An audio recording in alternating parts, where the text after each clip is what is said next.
இயேசு கிறிஸ்துவின் நாமத்தினாலே இந்த காலை வேளையில கூடி வந்திருக்கிற உங்கள் அனைவரையும் அன்போடு கூட நான் வாழ்த்துகிறேன். காலை தோறும் அவருடைய கிருபைகள் புதியவைகளாக இருக்கிறது. அவருடைய இரக்கங்கள் அளவற்ற இரக்கங்களாய் நம்ம மேல அவர் பொழிந்து கொண்டே இருக்கிறார். அதனாலதான் இன்றைக்கும் இந்த பூமியில அவரை அறிந்து கொள்கிற அறிவை அவர் நமக்கு தந்திருக்கிறார்.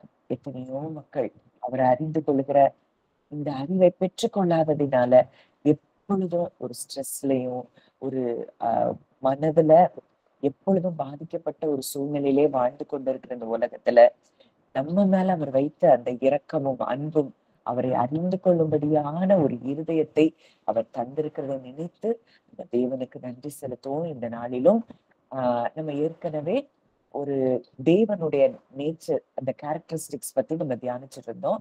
God is love, God is truth, God is life, இதெல்லாம் நம்ம பார்த்தோம். இன்னைக்கு கூட அவருடைய இன்னொரு ஆட்ரிபியூட், அவருடைய இன்னொரு கேரக்டர், அவருடைய இன்னொரு நேச்சர், அவர் எப்படிப்பட்டவர் அப்படிங்கிறத குறிச்சு இன்றைக்கு நம்ம தியானிக்க போகிறோம். இத அறிந்து கொள்ள அவர் யார் அப்படிங்கிறத நம்ம அறிய அறிய அறிய அறிய நம்ம மனதுல முதல்ல விடுதலை உண்டாகும். நம்ம மனதுல நமக்குள்ள இருக்கிற பயங்களும் கலக்கங்களும் அது மாற ஆரம்பிக்கும்.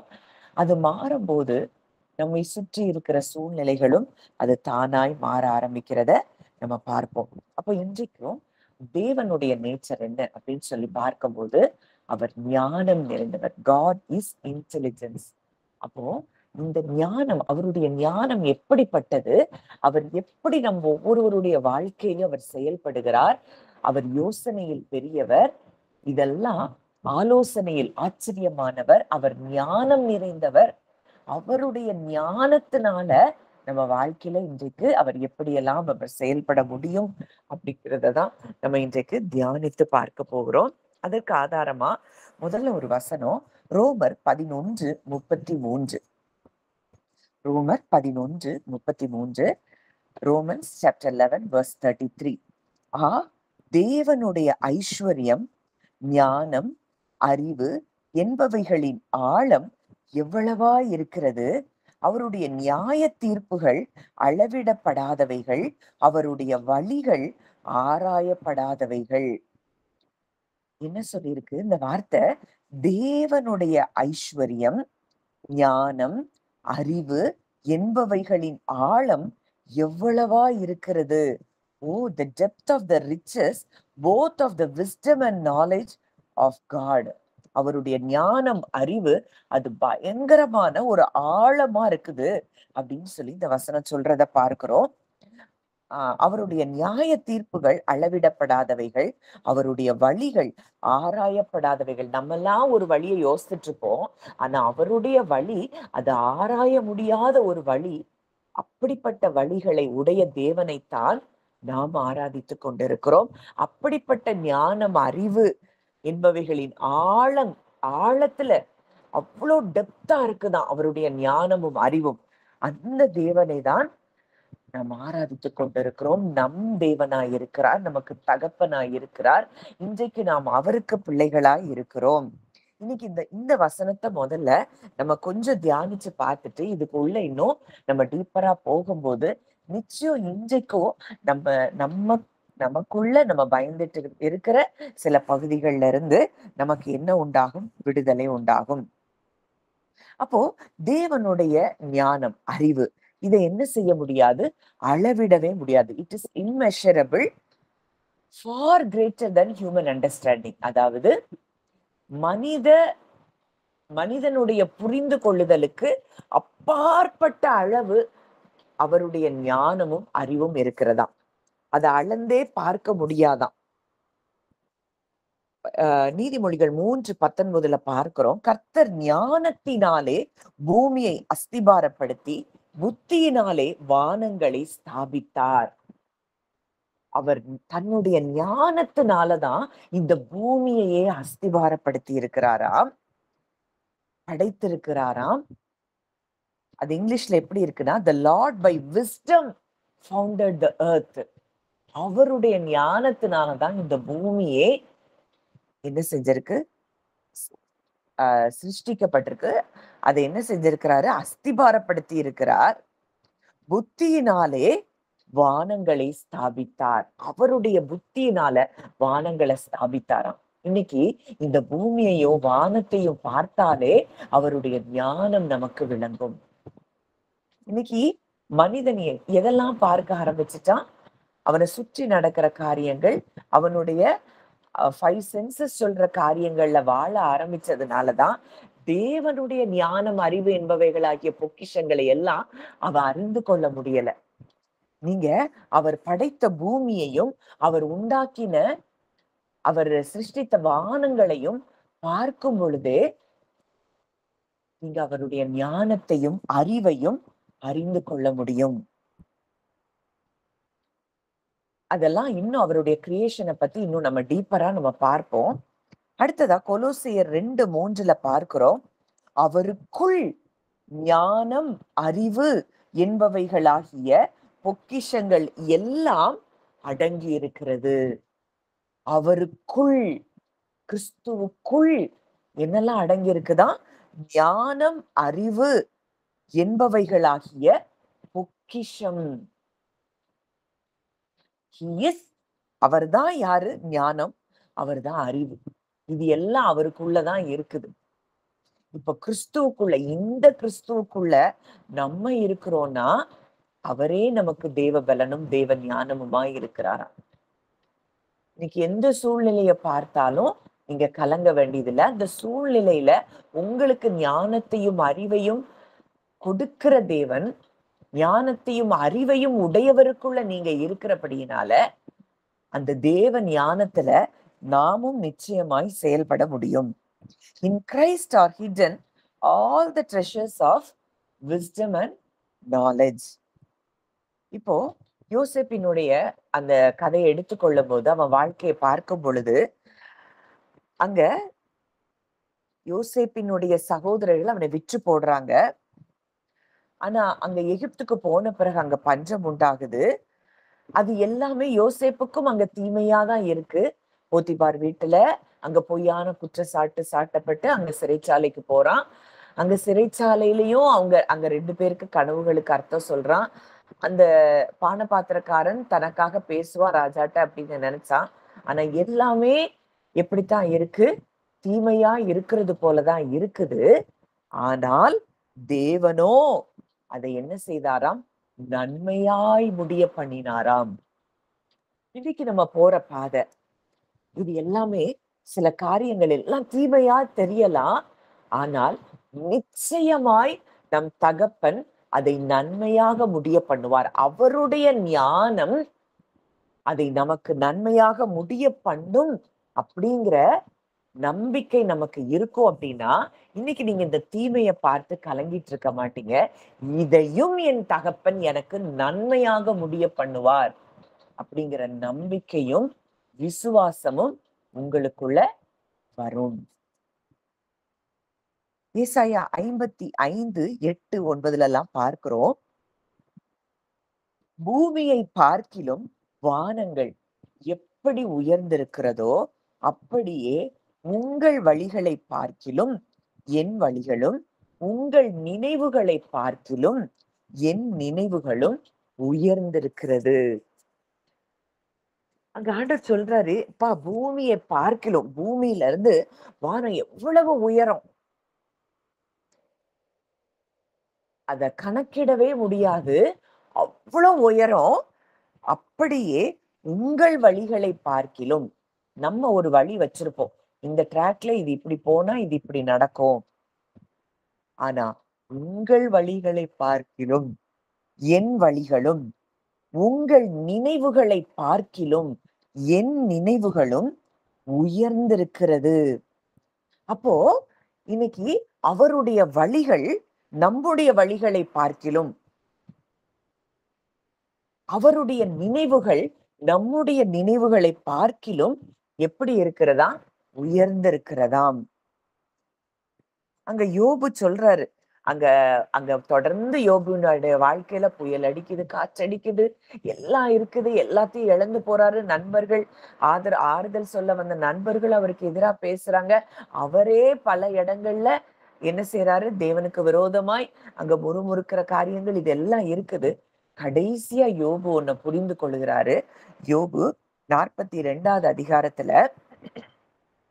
நம்ம பார்க்கிறோம், தேவரீர் சகலத்தையும் செய்ய வல்லவர், நீர் செய்ய நினைத்தது தடைபடாது என்பதை அறிந்திருக்கிறேன். அறிவில்லாமல் ஆலோசனையை மறைக்கிற இவன் யார்? ஆகையால் நான் எனக்கு தெரியாததையும் என் புத்திக்கு எட்டாததையும் நான் அறியாததையும் அலப்பினேன். இதுவரைக்கும் நான் தெரியாததெல்லாம் புலம்புனேன், என் புத்திக்கு எட்டல, உங்களை பத்தின அறிவு எனக்கு இல்ல, எனக்கு தெரியாததை நான் என்ன செஞ்சிட்டு இருந்தேன், புலம்பிட்டு இருந்தேன். ஆனா உன்னை கண்டுபிடிச்சிட்டேன், நீர் எதையும் செய்ய வல்லவர், நீர் செய்ய நினைத்தது தடைபடாது. அப்ப அவருடைய நினைவுகள் நம்மை குறித்து என்னதான் இருக்குதா? சமாதானத்துக்கு ஏதுவான நினைவுகளாய் இருக்குதா. எரேமியா 29:11 பார்க்கிறோம். அவருடைய நினைவுகள் நம்மை குறித்ததான நினைவுகள் என்னதான்? சமாதானத்துக்கு ஏதுவான நினைவுகளே. இந்த சமாதானத்துக்கு ஏதுவான நினைவுகளை தான் தேவன் நம்ம மேல வச்சிருக்கிறாரு. அந்த நினைவுகளும் எப்படி இருக்குதா? நம்முடைய நினைவுகளை விட அது பல மடங்கு நம்மை குறித்ததான உயர்வான நினைவுகளை தான் அவர் வைத்திருக்கிறாராம். இன்னைக்கு நம்ம ஒரு காரியம் நம்ம வாழ்க்கையில இது இப்படி நடக்கணும், இது இப்படி நடக்கணும்னு நம்மளே ஒரு பிளான் போட்டு வச்சிருக்கிறோம். ஒருவேளை அந்த பிளான் படி நடக்கலைன்னா நம்ம சோர்ந்து போறோம். என்னைக்கு நம்முடைய காரியங்களை தேவன் கிட்ட நம்ம கொடுக்கிறோமோ, நம்ம ஆச்சரியப்படும்படி அவர் அந்த காரியங்கள்ல இறங்கி செயல்படுகிறதை நம்ம பார்க்க முடியும். அவர் செய்ய நினைத்தது ஒரு காலம் தடைபடாது. அவர் நம்மை குறித்து செய்ய நினைத்திருக்கிற காரியம் அது தீமைக்கு அல்ல. நான் உங்களுக்கு உங்கள் பேரில் நினைத்திருக்கும் நினைவுகளை அறிவேன், நீங்கள் எதிர்பார்த்திருக்கும் முடிவை நான் உங்களுக்கு கொடுக்கும்படி நான் உங்கள் பேரில் நினைத்திருக்கிற நினைவுகளை அறிவேன், அவைகள் தீமைக்கு அல்ல, சமாதானத்துக்கு ஏதுவான நினைவுகளே. இன்னைக்கு அவர் நினைக்கிற தேவன் மாத்திரமல்ல, அந்த நினைவுகளை செயல்படுத்தவும் வல்லமையுள்ள தேவன். அவர் ஞானம் நிறைந்தவர். இன்னைக்கு இதெல்லாம் நமக்கு புரியாததுனாலதான் இது எப்படி நடக்குமோ, அது எப்படி நடக்குமோ, இந்த காரியத்தை ஆண்டவர்கிட்ட கொடுத்துட்டா இது எப்படி அவர் செய்து முடிக்க முடியும், இதெல்லாம் என் வாழ்க்கையில நடக்குமா, இப்படி எல்லாம் நம்ம நினைச்சிட்டு இருக்கிறோம். அந்த ஆண்டவர் சொல்றாரு, நீ எதிர்பார்த்திருக்கும் முடிவை நான் உனக்கு கொடுக்கும்படி நான் உன் பேரில் நினைத்திருக்கிற நினைவுகளை அறிவேன். அவர் பர்சனலா நம்ம கிட்ட சொல்றாரு, உன் பேர்ல நான் நினைத்திருக்கிற நினைவுகள் எனக்கு தெரியும், அது தீமைக்கு அல்ல, சமாதானத்துக்கு ஏதுவான நினைவுகளே. அப்ப அவர் செய்ய நினைச்சது என்ன செய்யாதான்? தடைபடாதான். அப்ப இன்றைக்கு ஒன்ஸ் ஃபார் ஆல் இந்த ஞானம் நிறைந்த தேவனிடம், எதையும் செய்யும் வல்லமையுள்ள தேவனிடம் நம் காரியங்களை நம்ம ஒப்பு கொடுக்கிறோம் அப்படின்னா அந்த காரியங்கள்ல நிச்சயமாய் நமக்கு ஜெயம்தான் உண்டாகும்.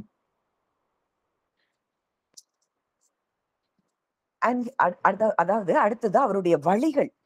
நம்ம பிரசங்கி 3:11 பார்க்கிறோம், காட்ஸ் மெத்தட்ஸ், தேவனுடைய வழிகள் எல்லாம் அது மிஸ்டீரியஸா இருக்குதாம். மனிதனுடைய மூளைக்கு புரிஞ்சு கொள்ளவே முடியல. அங்க யோசேப்பு நினைச்சிருப்பாரு, நான் உண்மையா தானே இருக்கிறேன், நான் பரிசுத்தமா தானே என்னைய காத்து கொள்றேன், எனக்கு ஏன் இப்படி நடக்குது? அங்க போத்திபார் வீட்டுல அங்க அவனுடைய நினைவுகள் அப்படி இருந்திருக்க கூடும். இந்த சிறைச்சாலையில அவனுடைய நினைவுகள் இருந்திருக்க கூடும். ஆனா மனிதனுடைய மூளைக்கு அப்பாற்பட்டு செயல்படுகிற தேவன் அந்த தேசத்துக்கு அடிமையா இருந்தவன் அந்த தேசத்துல இருந்தவனை அந்த தேசத்திற்கே அதிபதியாய் மாற்றக்கூடிய வல்லமை உள்ளவர் தான் நம் தேவன்.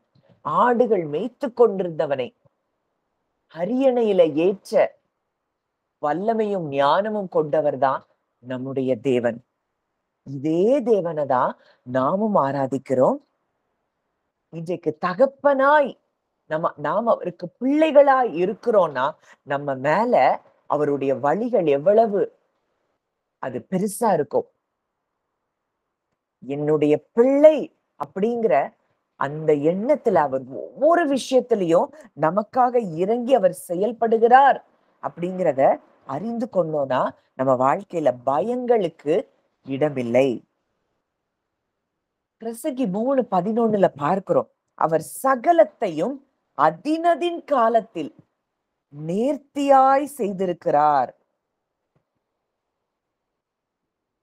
உலகத்தையும் அவர்கள் உள்ளத்திலே வைத்திருக்கிறார். ஆதலால் தேவன் ஆதி முதல் அந்தம் மட்டும் செய்து வரும் கிரியையை மனுஷன் கண்டுபிடியான்.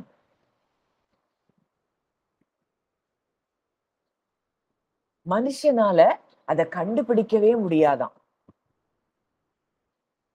அதுல ஒரு பாடல் வரிகள் எனக்கு ஞாபகம் வருது. அவர் சொல்லும் போது அது எப்படி நடக்கும் அது யாருக்கும் தெரியாது. அவர் செய்த பின் எப்படி நடந்தது அது எவருக்கும் புரியாது. அது எப்படி நடக்கும்? ஒரு ப்ராமிஸ் கொடுக்கிறாருன்னா நம்ம வாழ்க்கையில அந்த ப்ராமிஸ்க்கு எதிராக தான் எல்லாம் நடந்துட்டு இருக்கும். ஆனா அது எப்படி நடக்கும் அது அவருக்கு தெரியும். அவர் செய்து வருகிற கிரியையை மனுஷனால கண்டுபிடிக்க முடியாதாம். அவரு பிதாவானவர் இப்பொழுதும் என்ன செய்யறாராம்? கிரியை செய்து கொண்டே இருக்கிறாராம்.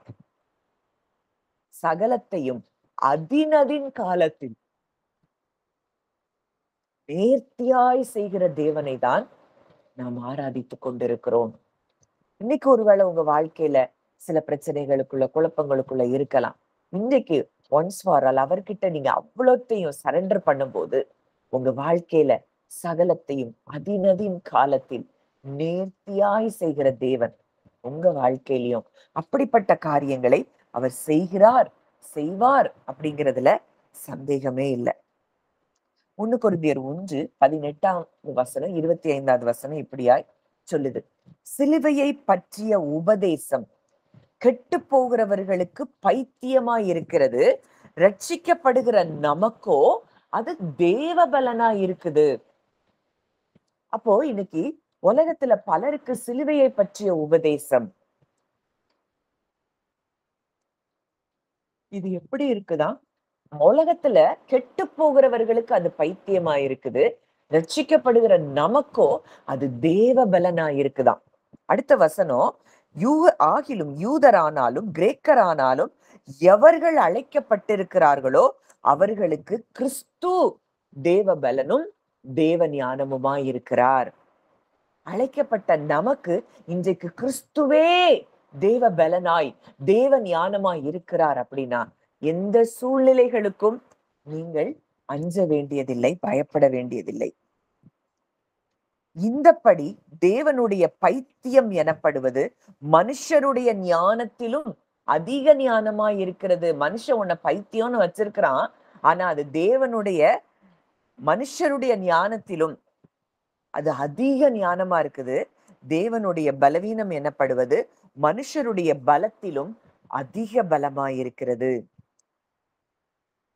அப்போ இன்னைக்கு ஒரு சூழ்நிலை உங்களுக்கு எதிராக இருக்குது அப்படின்னா, ஒரு காரியத்துல உங்களுக்கு இந்த இந்த இடத்துல எனக்கு பேசுறதுக்கு நான் என்ன பேசணும், இது எப்படி ரியாக்ட் பண்ணணும், இது எதுவும் எனக்கு தெரியல அப்படிங்கிற இடத்துக்கு நீங்க இருந்தீங்க அப்படின்னா, நீங்க உடனே சொல்லுங்க, இந்த இடத்துல கிறிஸ்துவே எனக்கு தேவ பலனும் தேவ ஞானமுமா இருக்கிறார். அவருக்குள்ள ஞானம் அறிவு என்பவைகளாகிய பொக்கிஷங்கள் எல்லாம் அடங்கி இருக்குது. அந்த ஞானம் நிறைந்த தேவனிடத்துல இந்த சூழ்நிலையை ஒப்பு கொடுக்கிறேன், என்னைய ஒப்பு கொடுக்கிறேன் அப்படின்னு சொல்லி பாருங்க. அந்த இடத்துல உங்களையும் அவர் தன்னுடைய ஞானத்தினால் நிரப்புவார். தன்னுடைய ஞானத்தினால அந்த செயல் அந்த அந்த காரியங்கள்ல அவர் என்ன செயல்படணுமோ அப்படி செயல்பட்டு உங்களுக்கு வெற்றியையும் விடுதலையும் அந்த இடத்துல அவர் நிச்சயமாக தருவார். ஒண்ணுலயும் நம்ம பார்க்க வேண்டியது, கிறிஸ்துவுக்குள் நான் யாரா இருக்கிறேன், கிறிஸ்து இன்றைக்கு எனக்குள்ள அவர் எப்படி இருக்கிறார். எந்த சூழ்நிலையை குறித்தும் நம்ம கலங்க வேண்டியதே இல்லை. இந்த இடத்துல ஆண்டவரே நீர் ஞானமாய் வெளிப்படும் சொல்லிட்டு நீங்க ரெஸ்டுக்குள்ள வந்துருங்க. அந்த சூழ்நிலைகள்ல அவர் ஞானமாய் வெளிப்பட்டு உங்களுக்கான பலன்களை அவர் தருகிறதை நீங்கள் பார்க்க முடியும். இப்போ கிரியேஷன், அவர் படைத்த படைப்புகளை வச்சு நம்ம அவருடைய ஞானத்தையும் புத்தியையும் நம்ம கொஞ்சம் தான், அத முழுமையுமாய் மனித ஞானத்தினால அதை நம்ம அறிய முடியாது. நம்மளால முடிந்த அளவு அவர் கிரியேஷன் எப்படி அவர் உண்டாக்கி இருக்கிறார், அந்த அந்த ஞானத்தை வச்சு நம்ம அவருடைய ஞானத்தை நம்ம என்ன செய்ய முடியும், அறிந்து கொள்ள முடியும். நீதிமொழிகள் 3:19 அதுதான் பார்த்தோம். ஞானத்தினாலே பூமியை அஸ்திபாரப்படுத்தி புத்தியினாலே வானங்களை ஸ்தாபித்தார். அவருடைய ஞானத்தினாலே ஆழங்கள் பிரிந்தது, ஆகாயமும் பனியை பெய்கிறது. இன்னைக்கு காலைதோறும் பனி பெய்ஞ்சிருக்கிறதெல்லாம் நம்ம பார்க்கிறோம் அப்படின்னா அதெல்லாம் அவருடைய ஞானம். கிரகங்கள், பிளானட்ஸ் இருக்கு. அந்த ஒவ்வொரு கிரகங்களும் அந்த கரெக்டா பொசிஷன் பண்ணி இருக்கிறாரு. நட்சத்திரங்களை அவர் என்ன செஞ்சிருக்கிறாரா, தன் கையில் ஏந்தி கொண்டிருக்கிறாராம். இது எல்லாம் அவருடைய பெர்ஃபெக்ட் அண்டர்ஸ்டாண்டிங்கையும் அவருடைய பிளானையும் காட்டுகிறத நம்ம பார்க்கிறோம். இதுல அதாவது ஒரு பிளானட் எவ்வளவு தூரம் இருக்கணும், அது எந்த இடத்துல எப்படி சுத்தி வரணும், சூரியனை சுத்தி வரணும், இந்த நட்சத்திரங்கள், சூரியன், சந்திரன், இதெல்லாம் எப்படி இருக்கணும், எப்படி படைக்கப்பட்டா அந்த உலகம் முழுவதற்கும் அந்த சுடர் வெளிச்சம் கொடுக்கும். இது எல்லாவற்றையும் அவர் தன்னுடைய ஞானத்தினால் அவர் படைத்திருக்கிறத நீங்க பார்க்க முடியும். நீங்க ஒவ்வொரு நேரமும் இந்த வானத்தை பார்க்கும் பொழுது, வானத்துல இருக்கிற மேகங்கள், வானத்துல இருக்கிற நட்சத்திரங்கள், சூரியன், சந்திரன், இதெல்லாம் பார்க்கும்போது அவருடைய ஞானத்தை நீங்க பார்க்கணும். எவ்வளவு அழகா அதை படைத்திருக்கிறார். நைட் நேரத்துல அந்த நட்சத்திரங்கள் வானத்துல மின்னும் போது அதெல்லாம் அவருடைய சிருஷ்டிப்பு, அவருடைய கரத்தின் கிரியை. இவ்வளத்தையும் படைத்தது யாருக்காக? நமக்காக. நமக்காக சர்வத்தையும் அவர் என்ன செஞ்சிருக்கிறாரு, சிருஷ்டித்திருக்கிறார். இவ்வளத்தையும் நமக்காக நேர்த்தியாய் சிருஷ்டித்த தேவன், நமக்காக அவைகளை சிருஷ்டித்த தேவன் நம்மை கைவிடுவாரா? ஆதாம படைக்கிறதற்கு முன்பதாகவே இந்த 6 நாளைக்கு, அந்த 5 நாளைக்குள்ள அவனுக்காக எல்லாவற்றையும் அவர் படைச்சிட்டுதான் அவனை படைத்திருக்கிறார்.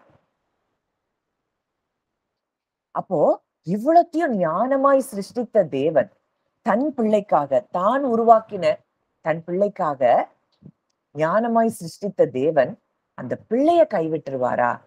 இந்த சிருஷ்டிப்பை பார்க்கும் பொழுதே அவர் உங்க மேல வைத்த அன்பை நீங்க பார்க்கணும். இதெல்லாம் எனக்காக படைச்சிருக்கிறாரு. இந்த மரம், செடி, கொடிகள், கனிகள், காய்கறிகள், இதை எல்லாவற்றையும் எனக்காக அவர் அவ்வளவு அழகா படைச்சிருக்கிறாருன்னா இந்த தேவன் என்னை கைவிடுவாரா? சங்கீதம் 104:24 அதுலயும் அவருடைய சிருஷ்டிப்பை குறித்து அங்க சொல்லப்பட்டிருக்கு. சங்கீதம் 104:24 கர்த்தாவே, உமது கிரியைகள் எவ்வளவு திரளாய் இருக்கிறது, அவைகளை எல்லாம் ஞானமாய் படைத்தீர், பூமி உம்முடைய பொருட்களினால் நிறைந்திருக்கிறது. இந்த எல்லாத்தையும், உங்க கிரியைகள் எல்லாம் எப்படி இருக்குதான், ஞானமாய் இருக்குதான். அவைகள் எல்லாம் நீர் ஞானமாய் படைத்திருக்கிறீர். பூமி எல்லாம் உம்முடைய பொருட்களினால் நிறைந்திருக்கிறது. பெரிதும் விஸ்தாரமுமான இந்த சமுத்திரமும் அப்படியே நிறைந்திருக்கிறது.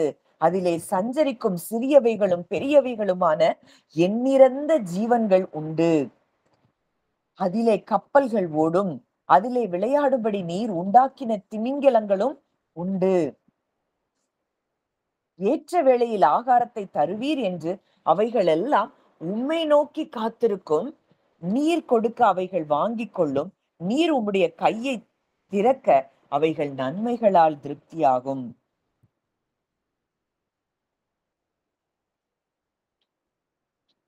அப்போ அங்க அந்த இந்த வசனங்கள் எல்லாம் எதை வெளிப்படுத்துது அப்படின்னா, ஒரு சின்ன பூச்சி, ஒரு சின்ன எறும்புல இருந்து பெரிய திமிங்கலம் வரைக்கும் அவர் படைச்சிருக்கிறார்னா, அவருடைய அளவற்ற அந்த கிரியேட்டிவிட்டி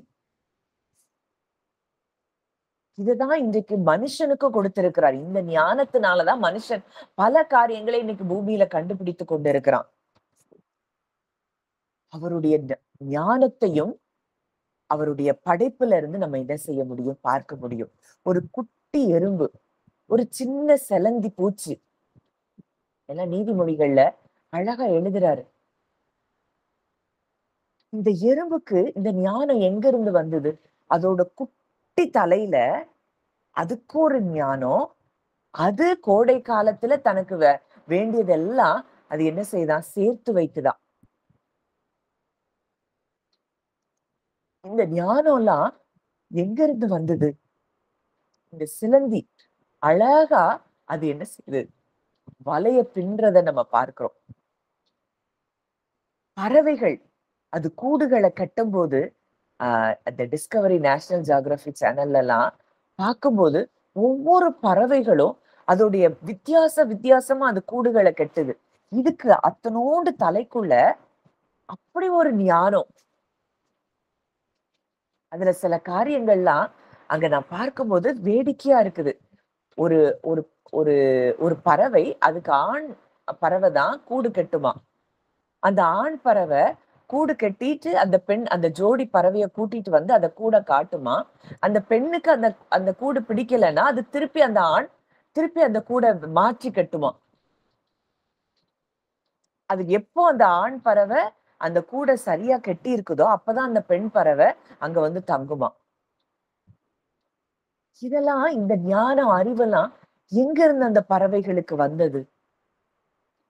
இவற்றை எல்லாவற்றையும் அவர் ஞானமாய் படைத்திருக்கார். ஒரு பறவைய நான் பார்க்கும்போது அந்த பறவை அபார்ட்மெண்ட் மாதிரி கட்டி இருக்குது. ஒரே இடத்துல ஒரு மரத்துல 100 கூடுகள். அது தன்னுடைய இனத்துல இருக்கிற மற்ற பறவைகளும் ஒவ்வொன்னும் ஒவ்வொரு கூட்டுக்குள்ள அது தங்கி இருக்கு. இந்த 5 அறிவு படைத்த அந்த பறவைகளுக்கு அவ்வளோ ஞானம். இந்த ஞானத்தை எல்லாம் அதற்கு கொடுத்தவர் யார்? இப்படிப்பட்ட ஞானம் நிறைந்தவரை நாம் தகப்பனாக பெற்றிருக்கிறோம். அந்த பறவைக்கோ, அந்த மிருகத்துக்கோ அவ்வளவு ஞானத்தை கொடுத்திருக்கிறாரு, அவ்வளவு அறிவை கொடுத்திருக்கிறாருன்னா, அதற்கு அவ்வளவு ஞானமும் அறிவு கொடுத்த காரணமே அது நமக்காக. இந்த பறவைகளை பார்த்து, இந்த மிருகங்களை பார்த்து, தேவனுடைய ரோமர் 1ல அததான் பார்க்கிறோம். தேவனுடைய வல்லமையும், அவருடைய தேவத்துவமும் அவர் படைத்திருக்கிற சிருஷ்டிப்புகள்ல வெளிப்படுகிறதாம். இத தேவனே தன்னுடைய சிருஷ்டிப்புல வெளிப்படுத்தி இருக்கிறாராம். ஒரு மனுஷன் சிருஷ்டிப்புல அவருடைய ஞானத்தை பார்க்கல அப்படின்னா வாழ்க்கையில என்னைக்குமே அவனுக்கு தேவனை குறித்ததான அறிவுல அவனுக்கு பயம் இருந்துகிட்டேதான் இருக்கும். ஒன்னொன்னையும் அழகா நேர்த்தியாய் ஒவ்வொரு இலை மரத்துல இருக்கிற ஒவ்வொரு இலையும் ஒவ்வொரு டைப்ல அவர் படைச்சிருக்கிறாரு. தென்னை மரத்துல உள்ள அந்த லீஃப் ஒரு டைப்ல இருக்கு. மாமரத்துல உள்ள இலை ஒரு டைப்ல இருக்கு. ஒவ்வொரு பழங்களும் ஒவ்வொரு டேஸ்ட்ல இருக்கு. ஒவ்வொரு பழங்களுக்கும் ஒரு வாசனை இருக்கு. ஒவ்வொரு பூக்களுக்கும் ஒரு வாசனை இருக்கு. பூக்கள்ல இருக்கக்கூடிய தேன் இதெல்லாம் அவ்வளவு அழகா அங்க படைச்சிருக்கிறாருன்னா இந்த தேவன் இன்றைக்கு நம்ம சூழ்நிலைகள்ல அவரால செயல்பட முடியாதா? நம்ம வாழ்க்கையின் பிரச்சனைகள்ல அவர் நமக்காக செயல்பட்டு நமக்கு வெற்றியை கொடுக்க மாட்டாரா? அடுத்ததா எரேமியா 10:2ல பார்க்கிறோம். இன்னைக்கு இந்த கிரியேஷன்ல அவர் எப்படி இருக்கிறாருங்கிறத மட்டும் பார்த்துட்டு நம்ம ஜெபிப்போம். எரேமியா 10வது அதிகாரம் 12வது வசனம். அவரே பூமியை தம்முடைய வல்லமையினால் உண்டாக்கி பூச்சக்கரத்தை தம்முடைய ஞானத்தினால் படைத்து வானத்தை தம்முடைய அறிவினால் விரித்தார். அவர் சத்தமிடுகையில் வானத்திலே திரளான தண்ணீர் உண்டாகிறது. அவர் பூமியின் கடையாந்தரங்களிலிருந்து மேகங்களை எழும்ப பண்ணி மழையுடனே மின்னல்களை உண்டாக்கி காற்றை தமது பண்டக சாலைகளிலிருந்து புறப்பட பண்ணினார். ஆனா மனுஷர் எப்படி இருக்கிறாங்க? மிருக குணமுள்ளவர்களானார்கள், வார்ப்பித்த சுரூபங்களினால வெட்கி போகிறார்கள் அப்படின்னு சொல்லி அந்த வசனம் சொல்லுகிறத நம்ம பார்க்கிறோம். அப்போ நீங்க கொஞ்சம் யோசித்து பாருங்க, வானத்துல இருந்து அங்க மழை பெய்யுது, அந்த வாட்டர் சைக்கிள், இங்க பூமியில தண்ணீர் பெருகுது, மறுபடியும் இங்க இருந்து எவாபரேட் ஆகி வானத்துக்கு போகுது. இதெல்லாம் எவ்வளவு அழகா அவர் திட்டம் பண்ணி இருக்கிறார்.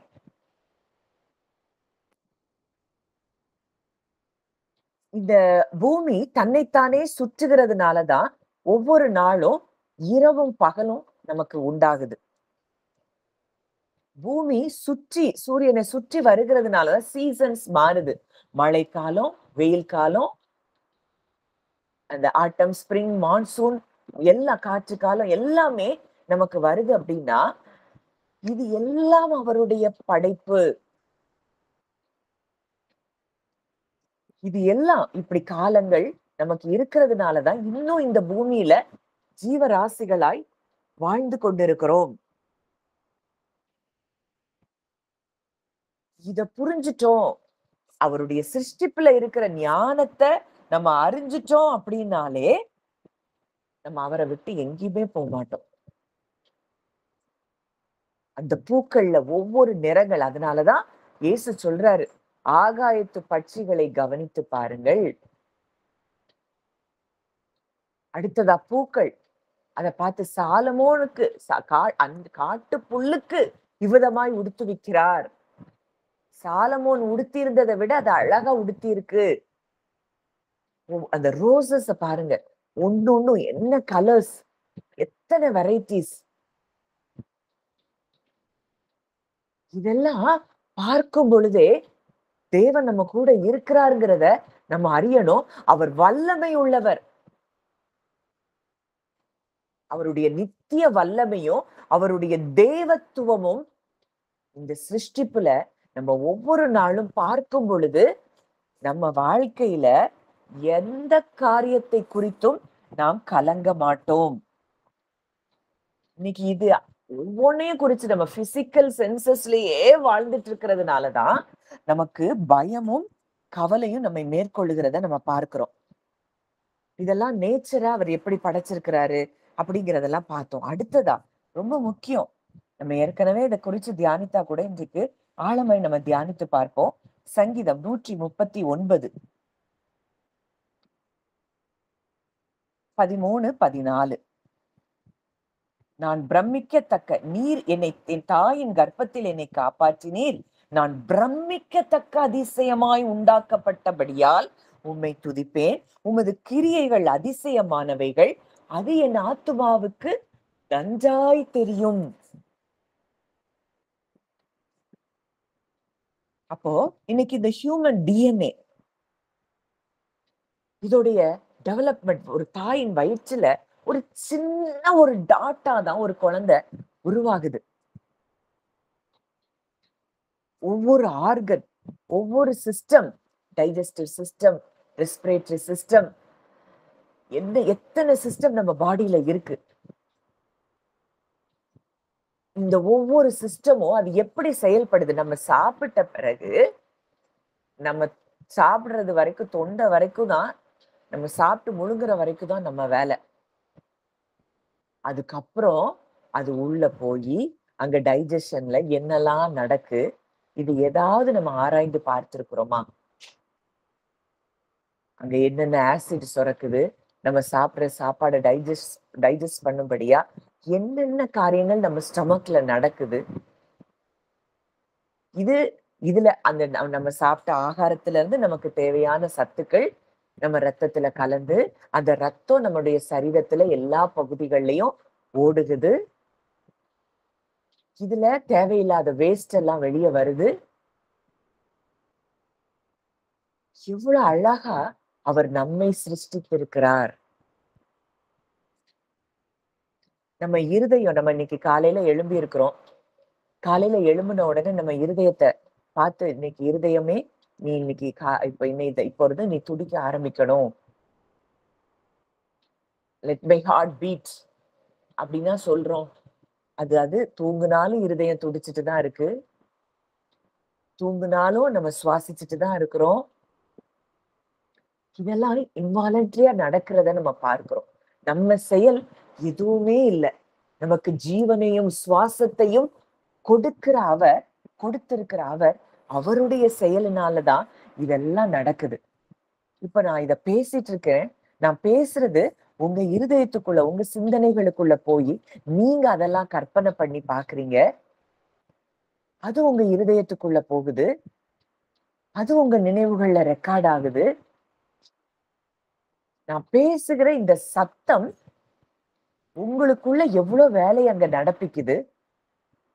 இது எல்லாவற்றையும் எவ்வளவு அழகா நம்மை அவர் படைத்திருக்கிறார் அப்படிங்கிறத நம்ம பார்க்கிறோம்.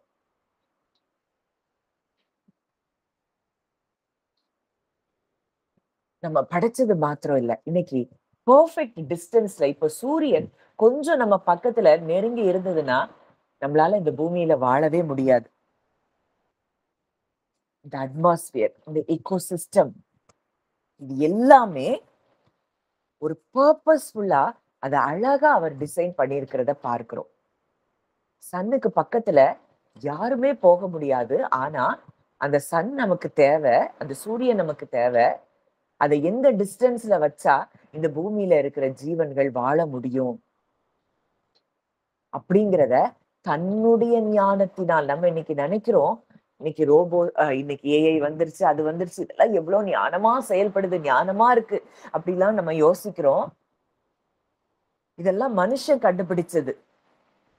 ஆனா ஆயிரக்கணக்கான வருஷங்களுக்கு முன்பதாக இந்த பூமிய அவர் எவ்வளவு ஞானமாய் அவர் படைத்திருக்கிறார் அப்படிங்கிறத நம்ம பார்க்க ஆரம்பிச்சோம்னா, இன்னைக்கு இந்த பிரச்சனை அப்படி இருக்கு, அந்த பிரச்சனை எப்படி இருக்கு, இதை எப்படி சரி பண்ண முடியும், அது எப்படி சரியாகும், இத குறிச்சு எந்த கவலையும் எந்த பயமும் நம் வாழ்க்கையில நிச்சயமா இருக்காது.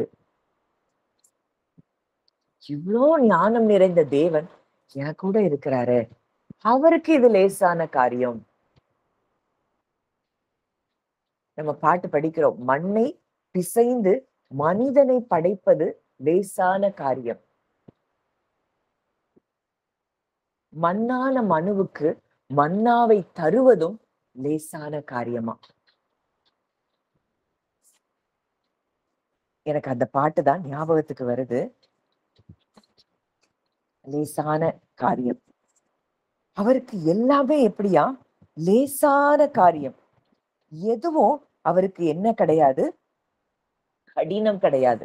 நம்ம மனித மனதுக்கு வேணா அது கடினமாய் தோன்றலாம். அவர்கிட்ட கொடுத்துட்டோம்னா அவருக்கு அது லேசான காரியமாய் நம்ம பார்த்தோம் அப்படின்னா நம்ம இருதயம் எப்பவும் எப்படி இருக்கும்? ரெஸ்ட்ல இருக்கும். இந்த ரெஸ்ட்ல இருக்கிற இருதயம் தான் தேவனிடத்துல இருந்து எதையும் பெற்றுக்கொள்ள முடியும். அப்போ அந்த பாடல் வரிகளை நம்ம படிக்கும்போது அதை நீங்க உணர்ந்தவர்களாய் நீங்க அதை ஃபீல் பண்ணுங்க. அப்பா, என் வாழ்க்கையின் இந்த சூழ்நிலை உங்களுக்கு லேசான காரியம். நான் உங்ககிட்ட சரண்டர் பண்றேன். நம்ம அதை தான் பார்க்கிறோம். ரட்சிப்பு கர்த்தருடையது. உங்களுக்கு இது லேசான காரியம். மண்ணை பிசைந்து மனிதனை படைப்பது லேசான காரியம். மண்ணை பிசைந்து மனிதனை படைப்பது லேசான காரியம். மண்ணான மனிதர்க்கு மன்னாவை தருவதும் லேசான காரியம். மண்ணான மனிதர்க்கு மன்னாவை தருவதும் லேசான காரியம். லேசான காரியம். உமக்கது லேசான காரியம். பலனுள்ளவன் பலனற்றவன், பலனுள்ளவன் பலன் இல்லாதவன், யாராயிருந்தாலும் உதவிகள் செய்வது லேசான காரியம். உமக்கது லேசான காரியம். அந்த பாடலை நீங்க தியானிச்சு பாருங்க. அந்த பாடல் வரிகள் அது ரொம்ப அருமையான வரிகள். அவருக்கு எதுவும் லேசான காரியம். உயிரற்ற சடலத்தை உயிர் பெற செய்வதும் லேசான காரியம்.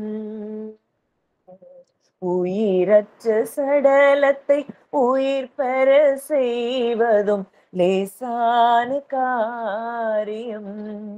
தீராத நோய்களை வார்த்தையால் தீர்ப்பதும் லேசான காரியம். தீராத நோய்களை வார்த்தையால் தீர்ப்பதும் லேசான காரியம். உமக்கது லேசான காரியம். பலனுள்ளவன் பலனற்றவன், பலனுள்ளவன் பலன் இல்லாதவன், யாராயிருந்தாலும் உதவிகள் செய்வது லேசான காரியம். உமக்கது லேசான காரியம். இடறிய மீனவனை சீஷனாய் மாற்றுவதும் லேசான காரியம். இடறிய மீனவனை சீஷனாய் மாற்றுவதும் லேசான காரியம். இடையனை கோமகனாய் அரியணை ஏற்றுவதும் லேசான காரியம். இடையனை கோமகனாய் அரியணை ஏற்றுவதும் லேசான காரியம். உமக்கது லேசான காரியம். பலனுள்ளவன் பலனற்றவன், பலனுள்ளவன் பலன் இல்லாதவன், யாராயிருந்தாலும் உதவிகள் செய்வது லேசான காரியம். உமக்கது லேசான காரியம்.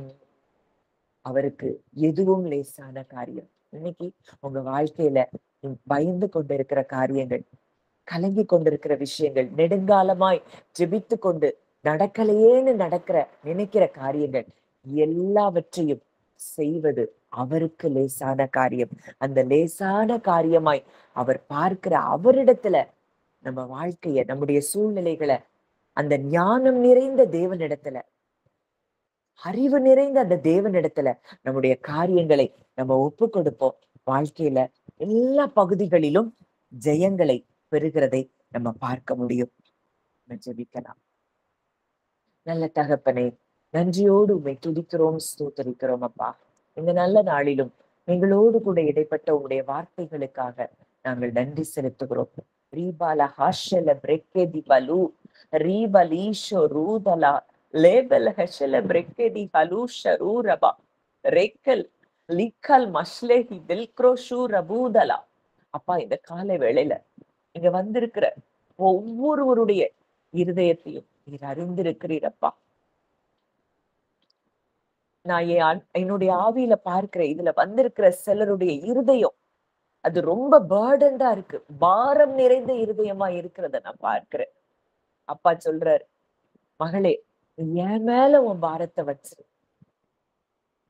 நான் உன்னை ஆதரிப்பேன், நான் உன்னைய ஒரு காலம் தள்ளாட விட மாட்டேன். ரீமலா ஹஷேலபே ரீகலீபோ ரூஹதூஷலபா லீபது ஹல்க்ரேதி கூஷரூக்கலபா. நான் உன் வாழ்க்கையில செய்ய நினைத்திருக்கிற காரியங்கள் அது தடைப்படாது. உன்னுடைய முயற்சிகள்ல இருந்து வெளிய வா, என்கிட்ட உன் காரியத்தை ஒப்புக்கொடு, இளைப்பாறுதலுக்குள்ள வா.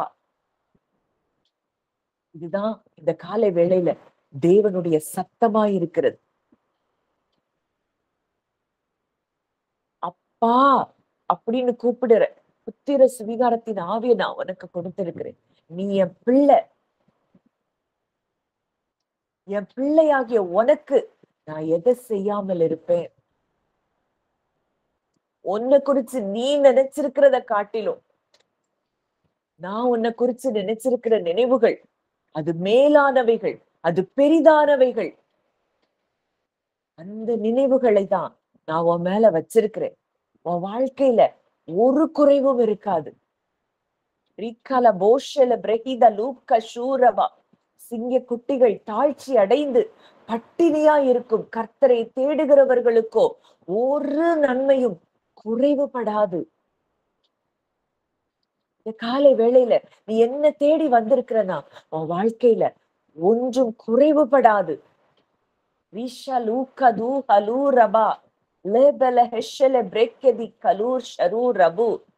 அவரை நம்ம எப்படி பார்க்கிறோமோ அப்படிதான் அவர் நமக்கு வெளிப்படுவாரா. அவரை நம்ம டைம்குள்ள அடைச்சு, ஐயோ இனி என் வாழ்க்கையில இது நடக்காது, காலங்கள் எல்லாம் ஓடி போயிருச்சு அப்படின்னு நீங்க உங்க இருதயத்துக்கு சொன்ன காரியங்களை ஆண்டவர் இன்னைக்கு கேன்சல் பண்றாரு. I am apart from time. நான் காலத்திற்கு உட்படாதவன். ஆபிரகாமுக்கு 100 வயதிலையும் என்னால பிள்ளைய கொடுக்க முடியும். நான் உன் வாழ்க்கையிலையும் எதையும் செய்ய என்னால் முடியும். அவரை எப்படி பார்க்கிறோமோ அப்படிதான் நமக்கு அவர் வெளிப்படுகிறார். ரீமா ஷூ லபு லஹரே திக்கிலி லிக்கலீஷோரு ஹது கல்ப்ரா ஹெலேப்ரே கிளேஷி கரூதலா ரேபல ஷெபரே ஹிதில்ஷோ ரூதலா ரிகது கலபல ஹதிகொலு. அப்பா உமக்கு லேசான காரியம் தகப்பனே. இங்க வந்திருக்கிற இந்த காலை வேளையில வந்திருக்கிற ஒவ்வொருவருடைய எங்கள் ஒவ்வொருவருடைய இருதயத்துல இருக்கிற அங்கலாய்ப்புகளை நீக்கி ஆண்டவரே அப்பா நான் பார்க்கிறேன் ஒரு ஆகார போல வனாந்தரத்துல சுற்றி திரிகிற ஒரு நிலைமை. எனக்கு யார் இருக்கிறா? இதை நேசிக்கிறதுக்கு இந்த உலகத்துல, உண்மையாய் நேசிக்கிறதுக்கு இந்த உலகத்துல யாரும் இல்லை அப்படின்னு வனாந்தரத்துல தனிமையாய் விடப்பட்ட அந்த ஆகார் நான் கண்டுபிடிச்சா, என்னை காண்பவரை நானும் இவ்விடத்தில் கண்டேன். பிள்ளை சாகிறதை என்னால பார்க்க முடியாத பிள்ளைய போட்டுட்டு ஓரமா இருந்த அந்த ஆகாருடைய கண்கள் திறக்கப்பட்ட பொழுது பக்கத்திலேயே நீரூற்று அவள் பார்த்தாளாம். இன்றைக்கு தேவன் உங்க வாழ்க்கையில உங்க அற்புதங்கள் உங்களுக்கு பக்கத்துல இருக்கு, அதை பார்க்கும்படி இன்றைக்கு உங்க கண்களை அவர் திறக்கிறார். ரீஷாலோ எதெலேக்ரேபே லீபா லீகோ ரூஷல் கிரஹித லூஷரபா லீமல ஹஷிகோ ரூதலா. அந்த அற்புதம் உங்க பக்கத்துலதான் இருக்கு, ஆனா உங்க கண் மூடப்பட்டிருக்கு, இருந்ததுனால அதை பார்க்க முடியல. இன்றைக்கு தேவன் உங்களுடைய கண்களை திறக்கிறார். உங்களுக்கு உங்க உங்க குடும்பத்திற்கு ஜீவனை கொடுக்கும்படியாய் பூமியை பார்க்கிலும் வானம் எவ்வளவு உயர்ந்திருக்கிறதோ அப்படியே நம்முடைய வழிகளை பார்க்கிலும் நம்முடைய நினைவுகளை பார்க்கிலும் அவருடைய நினைவுகள் உயர்ந்தவைகளாய் இருக்கிறது. அவர் ஞானம் நிறைந்தவர். உங்க வாழ்க்கையில எதை எப்படி செய்யணும் யோசிச்சு பார்ப்போம். அன்றைக்கு மொர்தெகாய்க்கு விரோதமாய் ஆமான் எப்போ தூக்கு மரத்தை ரெடி பண்ணானோ, எப்போ திட்டம் தீட்டினானோ, அதே இரவுல ஞானம் நிறைந்த தேவன் அங்க ராஜாவுக்கு தூக்கம் வர விடாமல் அந்த ஞாபக புஸ்தகத்தை எடுத்து வாசிக்க செய்ததை நம்ம பார்க்கிறோம். அப்போ அவர் செய்த அந்த மொர்தெகாய் செய்த நன்மைகளை அந்த ராத்திரி நினைவு கூறும்படி அங்க தேவன் செய்தார். அவன் அங்க அவனை அழிக்கணும்னு திட்டம் தீட்டுறான், ஆனா அவனை கொண்டே மொர்தெகாய் கனப்படுத்தப்படுகிறதை நம்ம பார்க்கிறோம். இன்றைக்கு உங்களுக்கு எதிரா இவ்வளவு திட்டம் தீட்டுறாங்க, இவ்வளோ நடக்குது. எல்லாம் மனிதர்கள் அல்ல. எல்லா விதமான காரியங்களையும் அவர் பார்த்து கொள்ளுவார். மனுஷர்கள் ஒரு நாள் நமக்கு எதிராளிகள் அல்ல. ஒருவேளை அப்படி திட்டம் தீட்டினா கூட அது எதுவும் நமக்கு என்ன செய்யாதான், வாய்க்காது. அன்றைக்கு இஸ்ரவேல் ஜனங்கள் சபிக்கும்படி பிழையாம கொண்டு வர்றான் பாலாக். ஒரு நொடி பொழுது கூட அவனால அங்க இஸ்ரவேல் ஜனங்களை சபிக்க முடியல. ஏன்னா அவன் சபிக்க முடியாதபடி தேவன் என்ன செய்யறாரு, தன்னுடைய ஜனங்களுக்காக அவனுடைய வாழ்க்கையில அவர் கிரியை செய்கிறத நம்ம பார்க்கிறோம். அந்த இஸ்ரவேல் ஜனங்களுக்கு அவர் அவ்வளவு வைராக்கியம் பாராட்டி இருப்பாருன்னா, இன்றைக்கு தன் சொந்த குமாரனை கொடுத்து, தன் சொந்த குமாரன் இயேசு கிறிஸ்துடைய ரத்தம் இன்றைக்கு நமக்காக சிந்தப்பட்டு, இன்றைக்கு இயேசு கிறிஸ்து நம்மை அவரோடு கூட பிதாவோடு கூட ஒன்று சேர்த்திருப்பாருன்னா, இன்றைக்கு இந்த திரியேக தேவன் நமக்கு எதிராக யாராவது ஏதாவது செய்வாங்கன்னா நம்மளை ஒப்பு கொடுத்துருவாங்களா? நிச்சயம் இல்லை. ஆண்டவர் சொல்றாரு, உனக்கு விரோதமாய் உருவாக்கப்படும் எந்த ஆயுதமும் அது வாய்க்காது. ஏன்னா இரவும் பகலும் உன்னை பாதுகாக்கிற தேவனாய் நான் இருக்கிறேன். நம்முடைய ஒவ்வொரு அங்கங்களையும் உறுப்புகளையும் அழகாய் படைத்திருக்கிற தேவன். இன்றைக்கு அதுல சுகத்தையும் அவர் கொடுக்க வல்லமை உள்ளவர். ஏற்கனவே சிலுவையில நமக்கு சுகத்தை அவர் கொடுத்து சென்றிருக்கிறார். அந்த சுகத்தையும் இன்றைக்கு நம்ம சுதந்திரித்துக் கொள்ளுவோம்.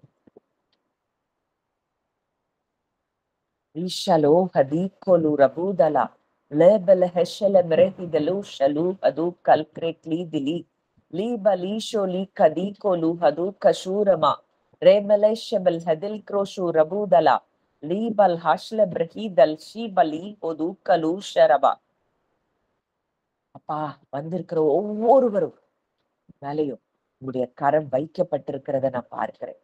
அவங்க குடும்பத்தின் மேல உங்களுடைய ஆசீர்வாதத்தின் கரம் வைக்கப்பட்டிருக்கிறது. நீதிமானுடைய சிரசின் மேல் ஆசீர்வாதங்கள் தங்கும். இன்றைக்கு அப்பா, இங்க வந்திருக்கிற ஒவ்வொருவர் மேலையும், வந்திருக்கிறீங்க ஒவ்வொருவர் மேலையும், எங்க குடும்பங்கள் மேல, எங்களுடைய வேலையின் மேல, எங்களுடைய தொழில்கள் மேல உங்களுடைய ஆசீர்வாதத்தின் கரம் வைக்கப்பட்டிருக்கிறத நாங்க பார்க்கிறோம் அப்பா.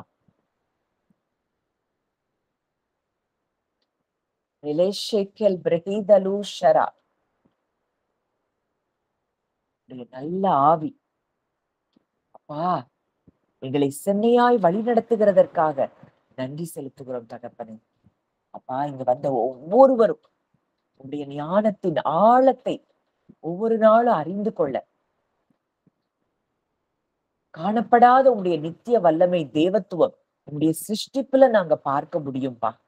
அதை நாங்க பார்க்கக்கூடிய கிருபைய நீங்க எங்களுக்கு தாங்க. உங்களுடைய கரங்களில, உங்களுடைய சட்டைகளின் நிழலில, உங்களுடைய ரத்தத்துக்குள்ள நாங்களும் எங்கள் குடும்பங்களும் மறைக்கப்பட்டு இருக்கிறோம். ஒரு தீங்கும் ஒரு பொல்லாங்கும் எங்களை அணுக முடியாது என்பதை நாங்கள் அறிந்து உமக்கு நன்றி செலுத்துகிறோம் அப்பா.